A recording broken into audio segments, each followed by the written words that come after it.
Hey, gonna start off tonight's recap video of the week that we've had so far, the numbers that we posted, and just get some things going here. Go over the trades that a lot of our members took, and we're gonna go through three of them. So I'm gonna start this one off with Amazon. So these are the levels that I gave for Amazon for this week. So you have 1835, 1853, 1856, 1894, and had 1921. And then I had some more top projections. Try to get the range perfected, but that's not always possible. However, the levels are fairly accurate. The way that we use this system is this is the way that I personally use it. So come in each morning, look at where the stock is in relation to the numbers.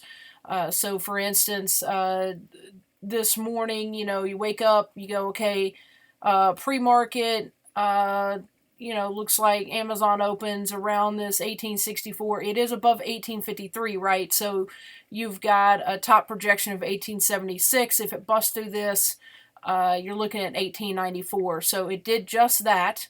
So this morning, at each market open, I look at pre-market first and then go through there, find out where the stock is in relation to the numbers. I use the center of gravity study, this median line. It's roughly in line with the 34 EMA. However, this also has a standard deviation of 2.2 built into it. So I just use the median line for that. Kind of gives you a direction, most generally, on what the stock will do. If it's a downward trend, you're looking for a downside. If it's in an upward slope, then you're looking at some upward projection. So obviously it doesn't always play true, because you can see right here this was in an upward slope, but it never could get past this when this was last week, so it came back down. But so I always look at the direction of that median line to kind of give me a clear indication of what the stock may do. So but I was taught to trade using these levels. I use a math formula to derive them. It is proprietary, so I don't share that. However, I put the numbers out each week on the weekends for for the room. So and we had someone who made well over 100% today on Amazon Trade. But so each morning I just go through, look at where the stock is in relation to the levels, and then and trade it appropriately, right? So you can look at them as pivot points. They're not pivot points. Like I said, they're based on a proprietary math formula that I use to derive them. But you can view them as pivot points, and we have some traders that use them as such. So the theory is behind it that if it breaks one number, it's going to pivot off of it, gonna bounce and go to the next one, right? And you can see that Amazon has followed the numbers quite well this week. So next one we're going to look at is Tesla. So same thing right here.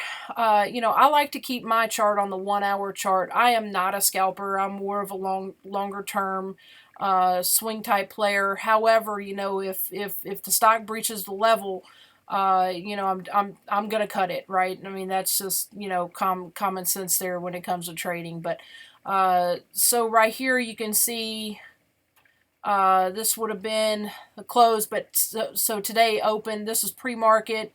You come in here and you look. You say, okay, Tesla did come up here. It breached this level, but then it came back down. So it did bounce off of this median line, and then back up it goes, right? So I never tell people how to play it. They have to use the numbers accordingly to how they see fit.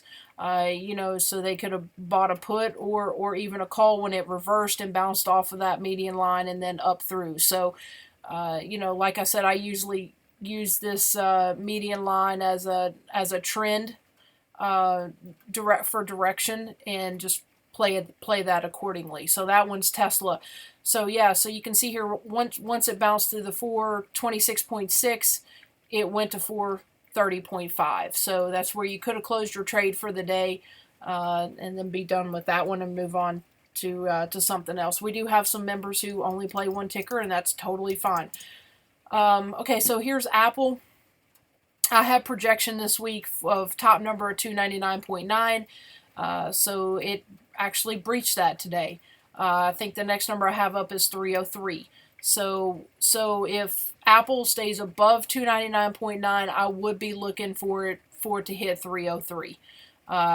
Don't know that it's going to do that on Friday, but we'll see. It's, looks like it had some momentum behind it today, and so Apple went on a very nice run, from this opening here this morning. And but yeah, once it breached this level from 297.6, we had some members who definitely got a call, and they played it up to 299.9.